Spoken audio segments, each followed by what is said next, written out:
Hello everyone, and welcome to the webinar, How to Use Social Media to Market Your Law Firm. My name is Nadia. I'm going to introduce myself in just a quick second. I'm going to wait a few minutes so that people can come on in. But I just want to say thank you for joining us today. I am so excited about this topic. We have about an hour today. I'm going to share best practices, which channels to focus your time on, and then of course we're going to do a live Q&A at the end. So just a quick little intro about me. So my name is Nadia. I am the CEO of Social Channel Marketing Group. We're an agency here in Jacksonville, Florida. I am a former litigation attorney. For those of you that are in Jacksonville, and I know that we have some people that are joining us from all over, I used to work at the firm Rogers Towers in downtown.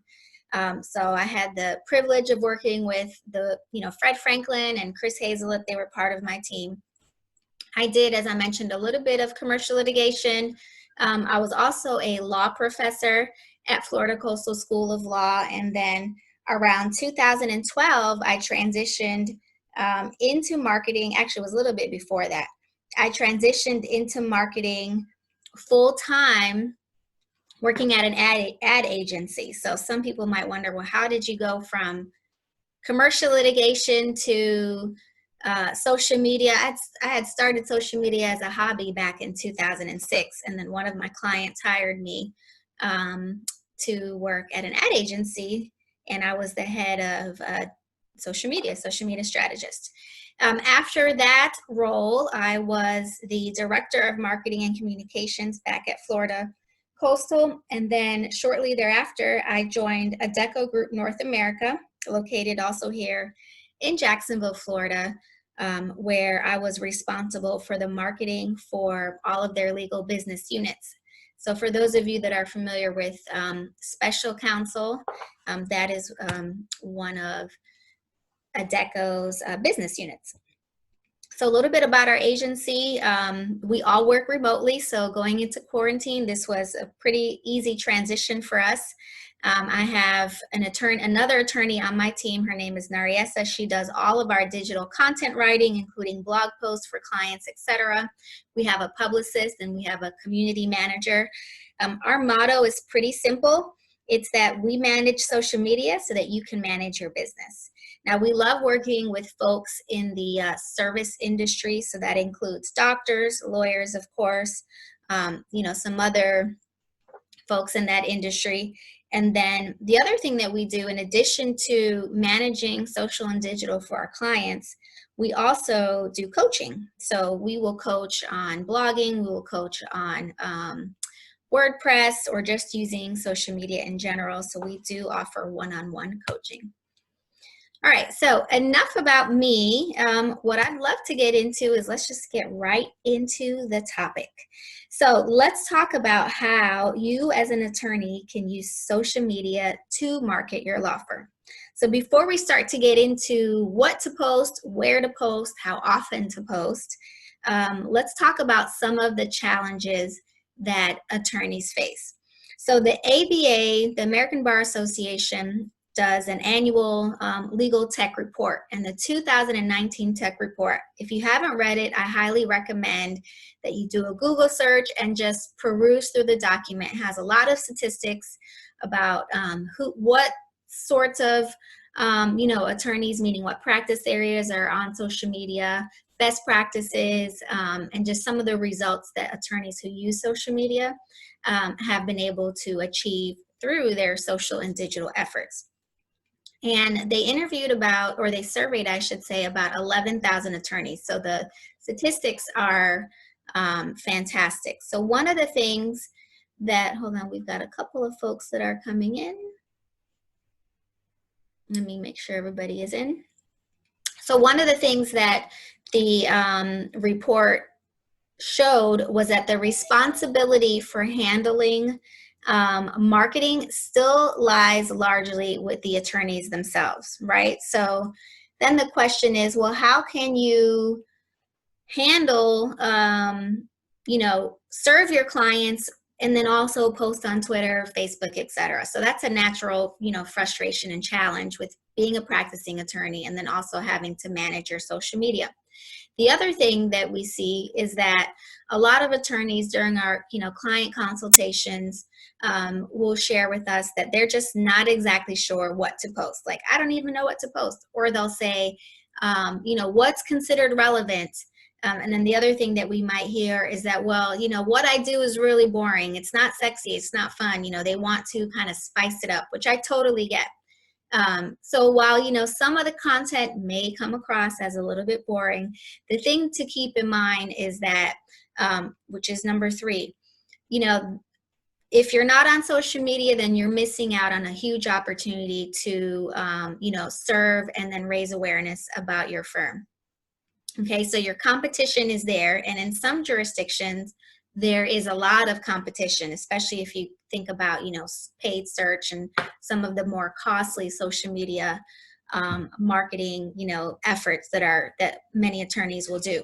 However, as I like to say, when it comes to, everybody's doing it, how will I rise above the noise?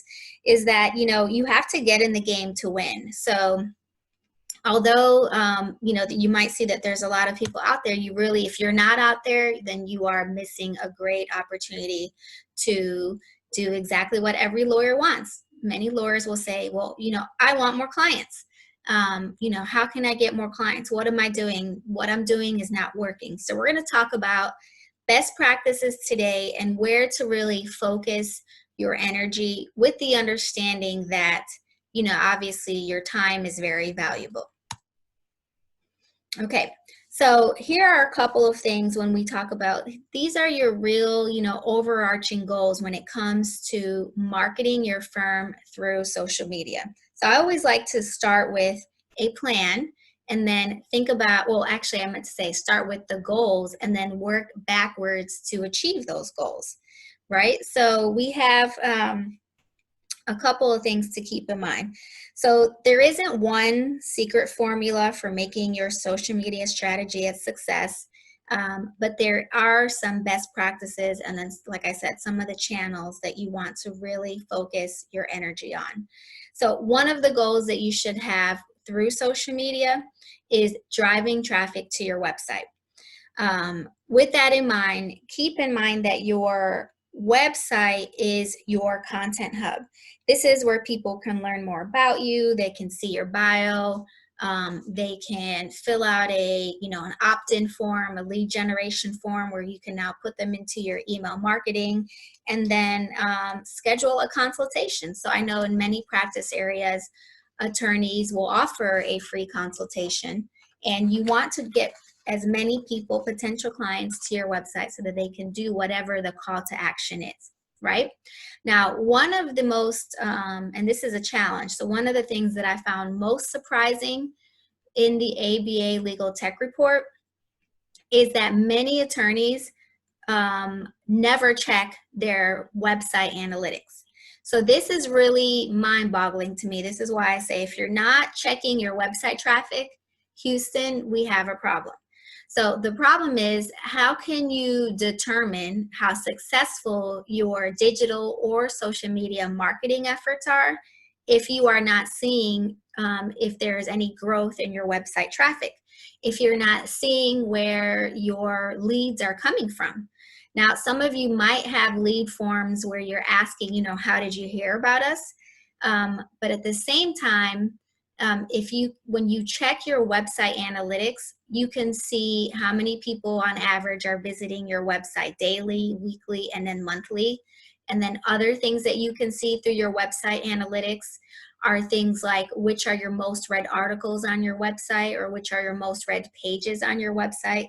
So there's so much valuable information in your website analytics. So definitely, if you have somebody managing your website, ask them to send you a monthly report and do, just a quick glance to what the numbers look like, and ask them to explain what those numbers are. So as I was saying earlier, the ABA Tech Report shared that 41% of attorneys don't even have access to their analytics. So that's really surprising. And then another 21% of attorneys said they don't even know if they're tracking any traffic to their website. So that's really, you know, a surprising number. Okay, so goal number one, make sure that you are checking and have access to how much traffic your website is getting. And then you should be seeing if your efforts, you know, if you're doing the work consistently as far as marketing your firm through digital, social, and even traditional methods, you should start to see an uptick in your traffic. Okay, so goal number two is to raise awareness. So social media is a very, you know, cost-effective way for lawyers and firms to build their brand. So, you know, you are your brand as a business owner, you are your brand. Branding helps potential clients remember your law firm when they need legal assistance. So if they're following you on social media, and then, you know, let's say you're a personal injury attorney and they find themselves in an accident or in need of an attorney, you know, they might say, who's that attorney that I keep seeing on Instagram or on Facebook that keeps doing these videos about what to do, you know, after an auto accident? You know, that's what we talk about, raising awareness and then also staying top of mind. All right. So then the third thing that you want to accomplish is also showing the personable side of you, the members of your firm, and then also doing one of the things that, you know, there's a rumor out there that a lot of attorneys tend to be a little intimidating, right? And wink, wink when I say it's a rumor. But we know that sometimes clients, you know, have a legitimate fear about the legal process and then also in working with an attorney. So one of the ways that you can start to kind of break down those barriers is to, you know, share pictures, videos, you know, still in a professional way inside and outside of the courtroom to make you more approachable and then obviously, you know, more hireable. Of course, your credentials will always speak for themselves, but at the same time, just doing what you can through social media to break down some of those barriers is really going to get you far. So here's a great example. You know, again, for those of you in the Southeast, Fair and Fair, a big personal injury firm here in based here in Jacksonville, Florida. This is a good example of one of their, you know, marketing efforts to really show kind of the humorous side of, you know, the two brothers. So winning before mustaches were for hipsters. So this is a pretty effective ad. I remember seeing this on Beach Boulevard, and I just thought it was funny, and it just shows the funny side of them. And as I mentioned, it's, you know, it's an effective strategy. Okay, so let's talk about what should you post on social media. So, you know, like there's not one strategy that fits all.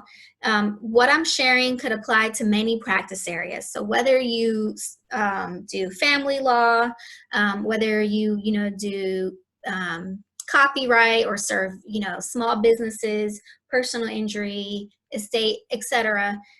You know, most of these content ideas are going to get you far. All right, so let's go over 7 of them. So as we go through these, I was going to say one other thing. Just keep in mind that most of these platforms, I'm going to also talk about the various platforms, most of them are very like photo-centric. So they thrive on pictures and graphics, but there are some where you can share third-party links. So we're going to talk about that shortly. All right, so client testimonials. What better way to showcase your success stories than by having your own advocates, right? Your own influencers, which are your clients, share their testimonials either via video or on your Google My Business page, your Facebook account, Yelp, Avo, etc. Whenever you get a well, let me back up. I always encourage my clients to encourage their clients, especially when they're, you know, getting a check or when you've reached a successful part of the representation, when, you know, things have concluded. Ask them, and you know, you'll be surprised. Ask them if they wouldn't mind sharing their feedback about your firm on your Facebook page or on your Google My Business page. And we're going to talk about Google My Business and how important that is to booking and, you know, increasing your call intake. So I have an example of this is one of our clients. We manage her social media. Let me transition. She's a personal injury attorney. If you can't see my screen, let me know. She's a personal injury attorney in Atlanta, Georgia. And so what they do is when their clients are on their way out the door with their check or what have you, again, or via email, they already have a system in place where they'll say, hey, do you mind sharing a little bit about your experience with our firm? And like I said, many clients are happy to do that. So let's take a listen. Hi, my name is Katie Thomas, and I would definitely recommend Counsel and Associates for any of your legal matters. I was in a car accident and I had multiple injuries. I was out of work. I wasn't able to move. I didn't have the mobility. Just a lot of pain, a lot of discomfort. And Jamie and the staff here at Counsel and Associates recommended me to some specialists. I got the treatment that I needed. I'm back to doing everything that I was doing before: kickboxing, taekwondo, shopping, all of those things that I did that made me happy before I'm able to do now, and I credit that to Jamie and Counsel and Associates. So definitely, if you're in your time of need, give them a call, email, whatever, however you need to get in touch with them, please do so, because they'll definitely help you. All right, so really quick, under 60 seconds. You know, the client was really pleased. You know, one of the things I was saying earlier, I understand, you know, the content that we're sharing as attorneys is not exactly, you know, real sexy and fun. And this video Hi, my name is Katie Thomas. 119 views. So what I can also see if I were logged in, I could actually see like how many people the video reached, and then you can see some other statistics when you have a, you know, an Instagram business account. Okay, so that's an example of a client testimonial. Of course, as I said, you can also, you know, get your Google reviews and then put them in a graphic with quotes. So the other thing that we advise sharing also includes your informational videos. So informational videos or even posts are just short videos that answer commonly asked questions. Those do really well on social media. So I know many of you do during your consults or just, you know, during your, sessions with your clients, you already know that there's going to be a series of questions that they're going to ask you. You know, many attorneys have like, you know, one-sheeters possibly prepared to address some of those commonly asked questions. So do a quick video answering those questions, post them on social media. And this is great because what it does is it helps to, again, personify your brand, break down some of those barriers, and then people can already get a sense of, you know, your personality and you know, are more likely to hire you to help them in their legal issue. The third content idea is getting to know you posts. So what I mean by getting to know you posts are things that, you know, maybe show you on a more personal, who you are on a more personal level. And I have personal in quotes because we just want to be careful. You know, we are, you know, we have bound by a code of ethics. We want to still maintain a level of professionalism. So maybe keep your, you know, photos, and I know many of you know this, but I have seen some attorneys do this. You know, they have photos of themselves on a two-piece on a yacht. That's not what I'm referring to. I'm talking about things like, you know, maybe, you know, a family-friendly photo of you and your family during spring break, where, you know, most of the people in your community are in spring break. Or maybe photos of you, you know, doing community service-oriented activities. These are just great to show your potential clients, you know, some of your hobbies and what you do on your spare time when you are not practicing law. So have a healthy balance of those pictures. And I would also like to add, getting to know you could be things like, you know, a Friday feature where you share a fun fact about you or somebody on your legal team, you know, maybe why you went to law school, or, you know, maybe languages that you might speak, things like that. So get creative, and then also get into the habit of taking pictures when you are out and about and doing these things, because, you know, that'll help alleviate some of the, I don't know what to post, and just a quick photo of you, you know, doing your, you know, weekend activities is great content. So content idea number 4, answers to frequently asked questions. So I call these bite-sized legal tips or pro tips in your practice areas. And I have a quick example of what that means as well. So this is another one of our clients out in Birmingham, Alabama. We just started managing her social media, so her page is pretty new. And, you know, we do different pro tips. We might do like a tip Tuesday or Wednesday wisdom. This was a Wednesday wisdom. And it's just like, you know, what to do after you get into an accident. Never make any statements to the other driver at the scene of the accident. Even small comments like, I'm sorry, can be used against you if the case goes to court. So, you know, this might be obvious to us as attorneys, but again, these are some of the things that many of us know our clients don't realize. So just raising awareness is a great thing. You know, again, one of those bite-sized legal tips can really get you far. All right, so let's go to the next slide.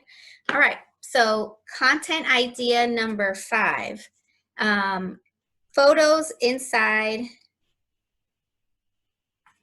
Oops, so it looks like my screen. Let me make sure you can see my screen.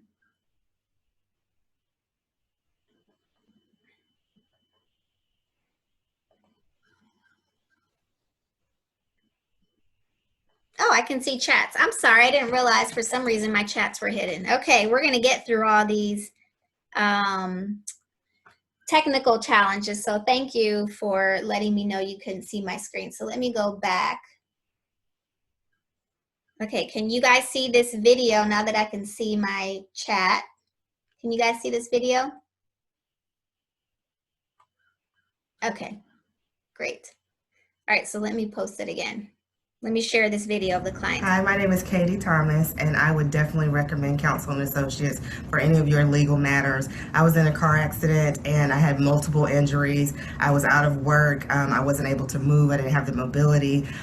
Just a lot of pain, a lot of discomfort. And Jamie and the staff here at Counsel and Associates recommended me to some specialists. I got the treatment that I needed. I'm back to doing everything that I was doing before: kickboxing, taekwondo, shopping, all of those things that I did that made me happy before I'm able to do now, and I credit that to Jamie and Counsel and Associates. So definitely, if you're in your time of need, give them a call, email, whatever, however you need to get in touch with them, please do so, because they'll definitely help you. Okay, there we go. So hopefully you guys did see that, and feel free to unmute if you cannot see my content. So we're going to get through these tech issues. It's so funny, I'm doing a social media webinar and having these tech issues. I use Zoom like Hi, my name is 8 Katie times Thomas, a day and have never had these challenges. So thank you guys for your patience. Okay, so can everybody see the presentation now? If you cannot see it, let me know. Okay, so we'll get back to it.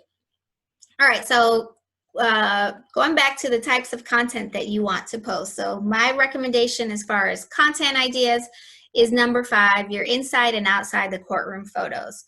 So when you're doing things like trial prep, you know, on your way to a deposition, I have, you know, this is one of my attorneys, Dwayne. I saw somebody mention Dwayne. So he is great at just taking these kind of like on the go photos, and then also photos with clients. Obviously, we're going to always ask our clients if they're okay with us, you know, sharing on social media. And so this was just some of his thoughts that he sent to me. You know, he'll send it to me, and then we kind of, you know, write it up for social and then post it. But this is a, you know, a very heartfelt story about one of his clients. He's in Washington, D.C., and you know, she's an elderly lady, as you can see, and she's like, I'm not coming to get my check. And then Dwayne was like, well, actually, I think you do. So it's just a funny. So he came to her to you know, they met halfway, I guess, to exchange, you know, the settlement check. But anyway, so this did great. And this is just another example of just kind of, you know, not overthinking it, and then just making sure that you are doing what you can to kind of curate that content so that we can share it on social media and that you can share it too. Okay, so blog posts. So one of the big questions I get is, do I really need to have a blog? And the answer is definitely yes. So we're going to talk about blogging in a minute. But having, you know, curating content on your website is a great way to drive traffic back to your website. And as we said earlier, your blog, your website is your content hub. So anytime you have a new article, or maybe, you received an award of some sort and you put it on your website, make sure that you share it across all your social media channels. And then now that you're going to be checking your analytics, you can see where the referrals, the traffic referrals are coming from. So every time we post a new blog post for a client, or share a new blog post for a client, and cross promote it across social media, we always check, okay, let's see where we drove most of the traffic from. And in most cases, we always find that Facebook is the biggest driver of traffic of our blog posts back to the website. Okay, like I said, we're going to talk about blogging in just a minute.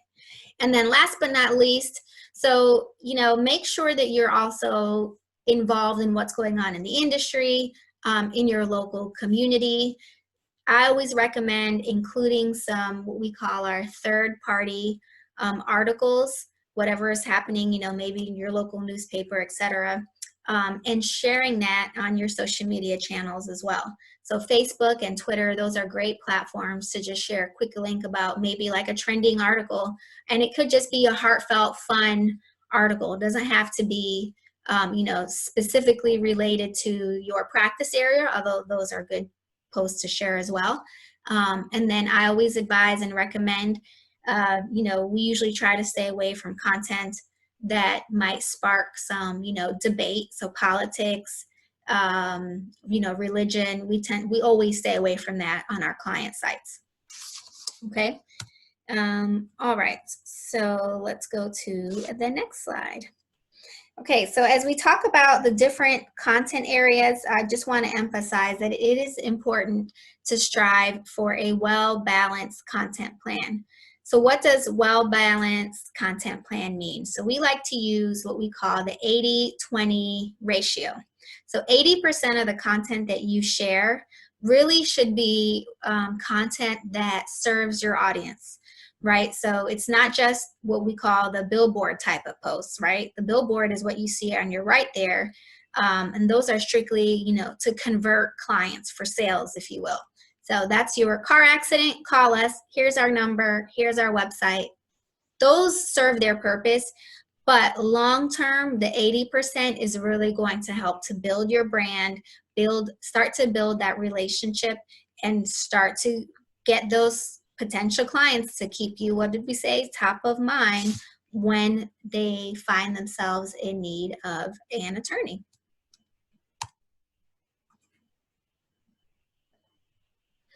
Okay, so here's an example of a well-balanced approach. So again, this is the same attorney. Her handle is Our Firm Cares. And, we love to make sure that everything is branded and on point. So they have, this was around what would have been, I believe, spring break last year. So she's got, in the middle here, fantastic staff. So we did a client testimonial, and then right here at the lower left, what to expect during a consultation with an attorney. That was a new blog post that we shared. So we shared that on her Instagram.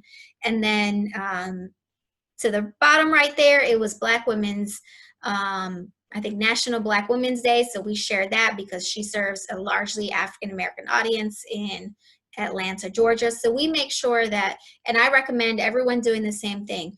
Know your audience, know what their interests are, and think about ways that you can serve them, and then also not just be of service, but serve their, their content needs as well. So this was like a trending hashtag on that particular day. So we wanted to make sure that we showed our support as well for that community.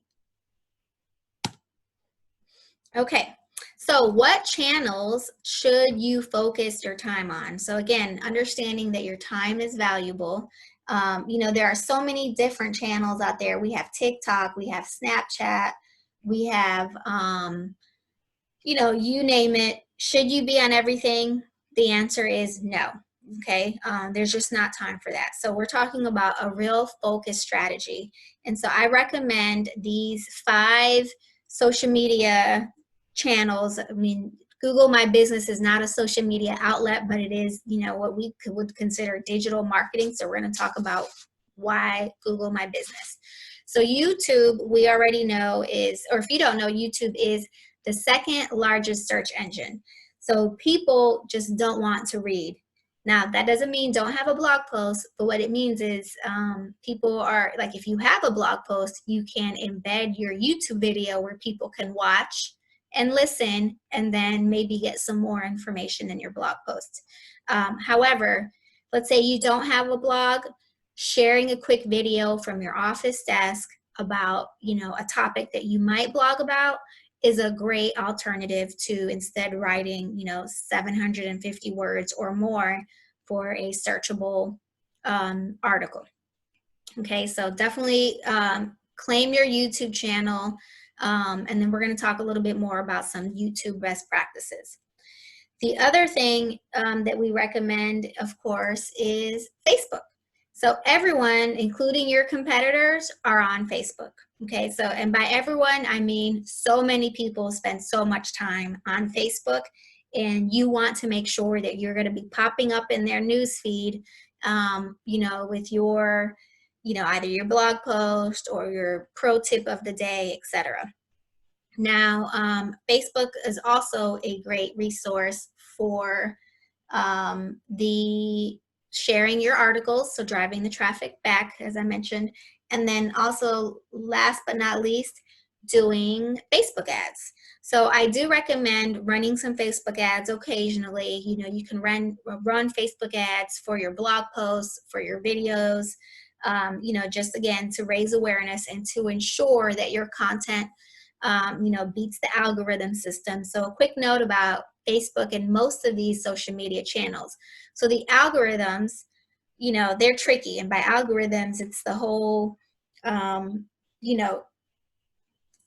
the different factors that go into play when it comes to whose content, what pages, what's going to be shown. So in order to, what I say, play nice with the algorithm, you want to make sure that you are posting consistently. So that would mean at least once a day. You also want to make sure that you do things like, encourage comments, likes, any reactions. Because once you get what we call engagement on your posts, that suggests to the social media channel, in this case, I'm referring to Facebook, that people find your content to be engaging, newsworthy, they like it. So the more people react and respond to your content, the more likely that your content is going to pop up on other people's newsfeed, your people who follow you, okay? So make sure that you're on there and that you're posting consistently. The other thing is Instagram. Now, everybody will get my Instagram cheat sheet for lawyers, which is like 9 pages. It really is a mini ebook on how to win at Instagram as an attorney. So Instagram, a lot of folks are like, oh, I don't want to be on Instagram. So again, we're really talking about, where to be and where to focus your energy. Instagram usage by attorneys has really increased recently. It's also, that's demonstrated in the ABA Tech Report. And Facebook and Instagram are owned by the same, they're one company. When you run Facebook ads, you can also run them on Instagram. There's a whole different audience on Instagram. It skews highly towards women, which we know, consumer reports will show us that women are often the decision makers in most households. And then when it comes to making purchases or hiring individuals. And then last but not least, 29% of law firms are on Instagram. So that means, number one, the competition is not too stiff. And then number two, these numbers are increasing. So go ahead and start to build your Instagram audience now, so that as more people jump on the platform, you've already got a head start in the race, if you will. All right, so let's talk about Google My Business. If you haven't claimed your Google My Business page yet, I highly recommend that's the first thing you do after this webinar. And the reason why Google My Business is so important is this really is the tool where people are searching and they're really in the I'm ready to schedule, book, or hire stage. So there's the statistics where when somebody searches, let's say, family lawyer near me, there's a 52% chance of them ready to call and schedule a consultation, right? So Forget Facebook, forget anything. If they can't remember a firm on their social media channels that they're following, when they see you and if you pop up, and again, this is just free, it's just based on maps, they're most likely ready to schedule. And you get a lot of really good analytics too through Google My Business. So we post on our Google My Business for our clients about once or twice a week. So one thing to note is, unlike Facebook or Instagram, the content usually drops off after 7 days, although we've noticed some posts have been there for months and we're not really sure why some of these posts stay up. But most likely your post will disappear after 7 days. And then what you can see is how many people saw it based on a search. You can see how many calls you got through Google My Business. Like you can do like a, call now button, and it'll track the number of calls based on the phone call that you have on your profile. You can share pictures, which include the testimonials. You can do short videos, any awards that you've received. And then the other thing that happens is, just like you've probably seen if you're like searching for restaurants, clients can post their own pictures. Now, client and customer photos will stay on, whereas your content will most likely disappear. So that's just great. If you can encourage your clients to take a picture outside of your office or in your lobby, put it on your newsfeed, it just shows that, hey, we're in business, we're doing well, and our clients love us. Okay, so just want to make sure everyone's with me. If you're still with me, put a still here in the chat, and that lets me know that you guys are still here. And then again, okay, awesome. Thank you, Keisha. Like I said, if you have any questions, you can go ahead and start, putting them in the chat, and we'll make sure to answer those questions during our Q&A. Okay, thanks, Rashida. Thanks, Andrea. So thank you, everybody. Okay, so Twitter. A lot of times folks are like, do I really need to be on Twitter? Like, yes. So here's why. So if you are in a field that, or if you ever have the desire to be, make local appearance on your news stations or, even national media outlets, Twitter is a great source to get media mentions, but more importantly, connect with journalists and reporters. So if you tweet a reporter on a, something that's happening in the news and say, hey, I'm an attorney in Washington, D.C. that handles family law matters. I'd love to talk about, the famous celebrity fill in the blank divorce that was just announced. And journalists love that. They're always looking for content ideas. And if you can reach out to them and start to build those connections, you can do that very easily through Twitter. Okay, so I see a question there. What would you suggest as the best first step for a firm with limited time, such as solo, small, two-person firm? So the best first step is make sure you have a Google My Business, because this is a local search focused channel. So again, this is the people who are ready to schedule. And then I would say Facebook, and then Facebook, cross promote that to Instagram, and then doing the videos. Again, video is great. So really, I recommend all of these, but the first thing, Google My Business. Second thing, make sure you're on Facebook and posting consistently on Facebook. The next thing, do videos. If you don't have time to blog, which I understand that, can be limiting, then I certainly recommend, scheduling a couple of hours, maybe once a month, where you just set up, and I have tips on how to do videos on the Instagram cheat sheet that you guys are going to get.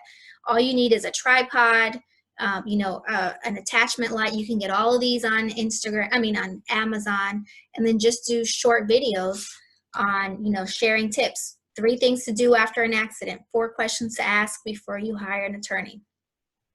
Okay, so great question. Okay, so let's get into blogging and why you should blog. So here are a couple of additional stats from the ABA Tech Report. So 51% of attorneys that have a legal blog do it for client and career development and networking. So the more important stat that I really like to share is that the clients the attorneys that have a legal blog, 49% of them have said that they've gotten clients as a result of blogging. Now, I honestly think that number is a lot higher. And the reason for that is because if we go back to the previous statistic where it said that, you know, the overwhelming majority of attorneys aren't even checking their traffic, you know, you can see, again, through your analytics, how many referrals or how many forms have been completed. And if you aren't checking, then I would assume that the number is probably higher than that. Okay, so why should a firm have a legal blog? Number one, it demonstrates your thought leadership and your expertise in your field. Okay, so by answering frequently asked questions, and I'm going to show you guys an example, what you're doing is you're showing, hey, I'm very knowledgeable in this area, number one. Number two, this is probably overwhelming. So instead of trying to do this pro se, definitely reach out to our firm, because you're going to have a call to action at the end of all of your blog posts where you say, have questions about child modification in Tennessee, contact our firm and schedule your free consultation, or schedule a consultation, right? So people are searching because they have questions. They're probably in the midst of a specific issue. And then they are in the early stages, most likely, of exploring their options. So this is your opportunity to drive that traffic to your website and then get you more clients. Okay, so here's a quick pro tip when it comes to blogging. So one of the challenges that we see is many, you know, clients, whether you're, you know, a lawyer, doctor, any industry, a lot of times they're like, I have no idea what to write about or what to blog about. So I always tell them, you're the best person to tell us what to blog about for your company. So think about the 15 most commonly asked questions that you typically get from clients, just even generally, right? Turn each of those questions into one article. And then I always say, then you could technically write probably 3, maybe even 5 articles on that one particular topic. So it's perfectly okay for you to repeat topics on your website. We never want to cut and paste, because then Google, when we talk about search engine optimization, Google does not like cut and pasted copy, text, I should say, on different pages of your website, but it loves when websites are consistent with the types of content that they are sharing. Okay, so if you do just the first, let me write out 15 questions, let me think of 3 posts related to those 15 questions. Now you have 45 articles, which is almost 1 blog post for every week of the year, right? Maybe have, you know, save the remaining 7 articles on maybe some seasonal topics, or maybe some, you know, awards or events that you may have attended in your field, or just your thoughts on maybe some industry news. So here's an example of what I mean by that. So, you know, if you're a family law attorney, you already know that modifying child support is probably one of the big questions that, you know, you might get through clients if you do modifications. So here are just 3 examples of the content, of articles that you can write. So you can write, your first article could be on just general, what are the factors that are considered in modifying child support? In this case, you know, you would want to put in Florida or in your jurisdiction. Your second article, a couple weeks later, might be, or you can even do like a 3-part series. We know that one of the factors is, courts will consider is a substantial change in circumstances must be demonstrated. So you can do a whole article on what is considered a substantial change in circumstances. Now, again, most clients aren't going to know, oh, I need to show a substantial change in circumstances. We know this, but in your article, you're going to obviously, you might even link back to your first article. Here are the factors that a court will consider. And then you might have a hyperlink to when you say substantial change in circumstances once you update your website. And then now they can get more in-depth information on what a substantial change in circumstances. And then your third possible article could be how to get a child support modification for an increase in child support. Okay, so we know sometimes clients are very specific with their needs or questions. You can do the article on an increase, then you can do an article on a decrease. And then now you have here, just based on one overarching question, 3 to 4 articles that you can write on your website. And then again, if you're not doing articles, these could be videos. Okay, so we've thought about 4 videos that you can quickly record for your YouTube channel. Then you can also put them on your Instagram account for IGTV, which all of that is explained in the cheat sheet that you guys are going to get for registering for this webinar. Okay, so now this is very technical. I do this in my one-on-one coaching with clients, but this is just an overarching, how does SEO, which is search engine optimization, how does it work? Maybe some of you have found that you are writing legal articles, but you're not getting any traffic to your website. Well, search SEO plays a big part in that. Okay, and I know that there are many firms that pay for search, and they get caught in this, paying hundreds, maybe even $1,000 a month to drive traffic to your website. But if you want to drive organic, which is free traffic to your, well, free in the sense of you're not paying, maybe you might pay someone to write it, but long-term traffic to your website, it's going to be by making sure that you optimize all of your articles. Okay, so this is a lot, but what I want you guys to keep in mind is that there are like 3 to 4 major categories that typically will go into play when Google or Bing or any of the search engines are considering what content to show when somebody puts a search inquiry. So that's what we mean when we say search, okay, SEO.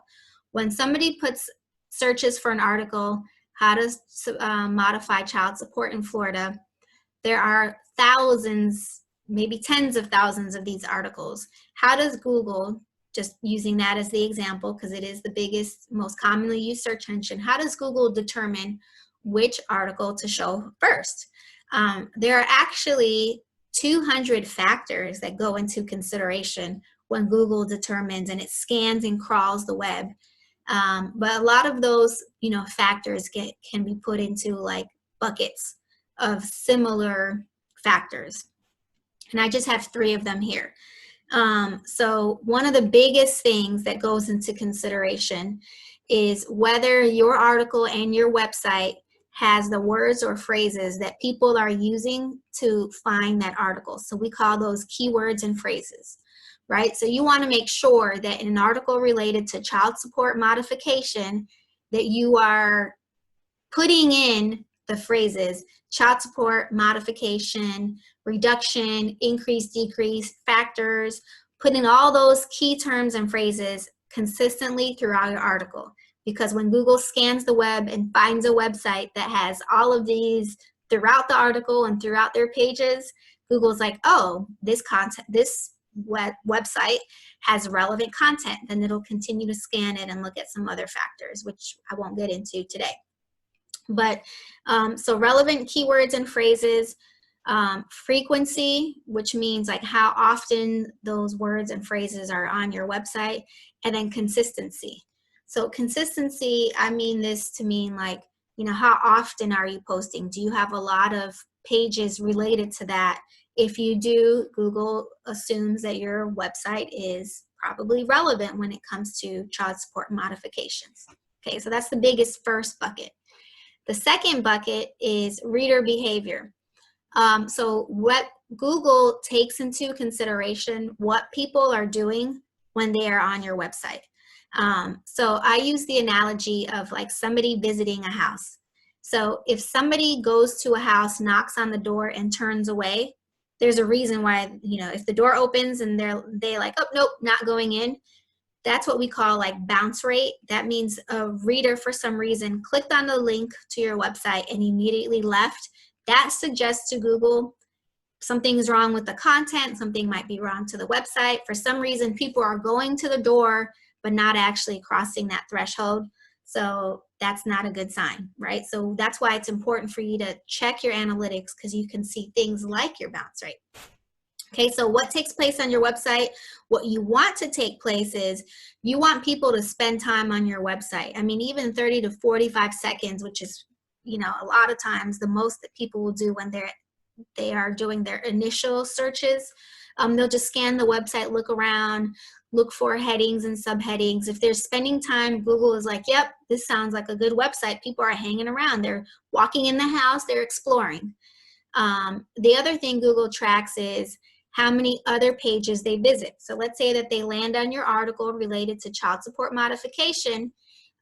If they click on the About Us page, and if they click on the Contact Us page, or maybe another article, the more visits that people take, the more actions, the more likely Google's like, wow, this article, this house, for example, must have some really great, or this website must have some really great content because people are hanging around, taking a look. You know, they might not have filled out a form, but they're spending time there. So they're going to, you know, give your website some quote unquote bonus, virtual bonus points, and most likely show your content the next time somebody puts in a search inquiry.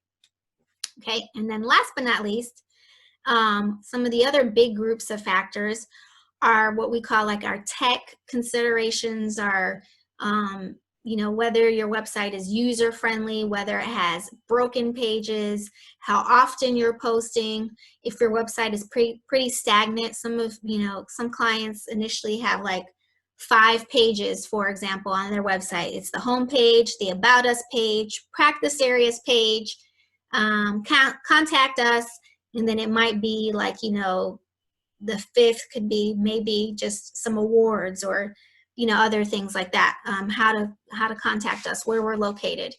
So if you don't have a lot of pages, or if your website is what we consider stale or stagnant, you start to get dinged for that.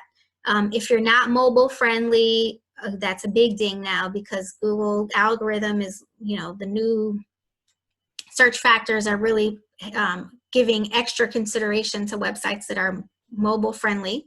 And then also broken links. So if you have a lot of broken links on your website, if people click, get a 404 error, that's not good. Google says, oh, this website, something's wrong with it, and then they start to downgrade websites.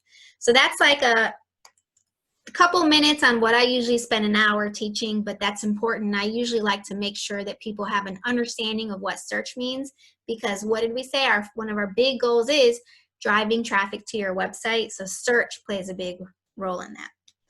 Okay, so let's talk a little bit more about YouTube. Okay, and again, if you have any questions, we're almost to the end here, so feel free to start popping them into the chat room. So YouTube, so as I mentioned, people prefer to listen as opposed to reading. And then the other thing is video allows you to start to, you know, show your personality and start to break down some of those barriers and create extra interest in your firm.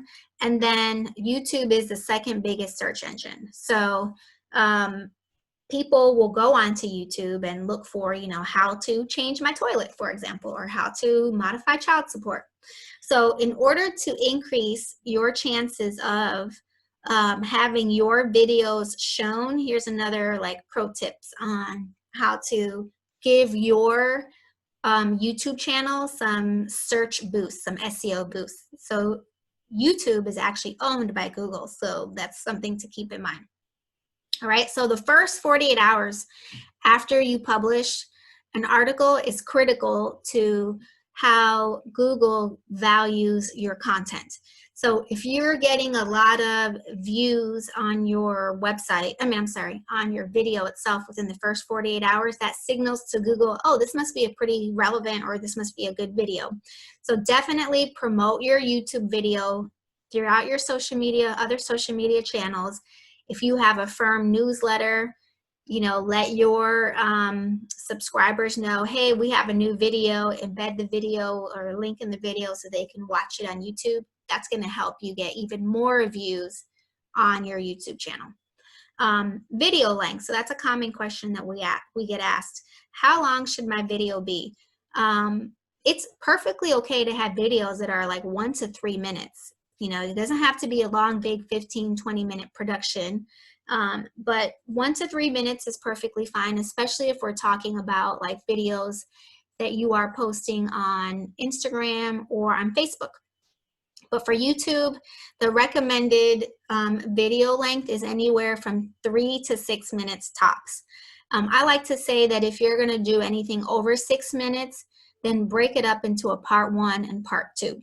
So just using the child support modification as an example, part 1 is here are the factors that go into consideration. You've covered that. You reach about the 5-minute point, 4-minute point, and then maybe part 2 is then the second topic that we talked about, you know, what's considered substantial change in circumstances. So then you've got another video, maybe that's just 2 minutes. So that's good for you for 2 reasons. One, it's similar to the house analogy that I used about blogging. If somebody watches one video on your channel, then goes to the next one, that's great. That suggests to Google, hey, this person has great videos. People are watching not just one video, but they're watching 2 videos. The other thing is, you know, you can have playlists based on various practice areas. So that's a great way to increase your visibility on YouTube. So definitely create your playlists, and then make sure that you have a call to action. And then so the last 2 things I wanted to say related to video is that if you have, you know, on your website, embed your videos into your blog posts. So if you don't have blog posts, that's fine. Have your videos on there with a short description. Like in this video, we talk about the various factors, blah, blah, blah, that a court would consider related to child support modifications. So this is going to help greatly with search on your website in addition to search for your YouTube video as well. Okay, and then last but not least, when you upload a video, make sure that you fill everything out. Make sure that the, you know, the title of your video is search friendly. Make sure that you include all the tags. You can put in various tags. Now the users can't see the tags. So when you're, you know, uploading your video, you get prompted to fill out these different things. The users can't see the tags, but they are used for search. And you can do, I believe it's up to 30 different tags on YouTube. So fill them out. Child support modification, substantial change in circumstances. Again, going back to keywords and phrases, put them in your video. Okay. So I see your question, Ryan. Have you got any specific strategies for, let me do my video here. Let me move this over. Do I have any specific strategies for LinkedIn? I sometimes worry about posting more fun content there. So LinkedIn is a great, I'm glad that you brought this up because I didn't include LinkedIn because I'm really thinking about, like, you know, ways to be the most effective. So depending on your practice area, let's say that you serve, you know, a lot of like business professionals, LinkedIn is a great channel for you. And it's also just great for networking and hopefully maybe getting some referrals.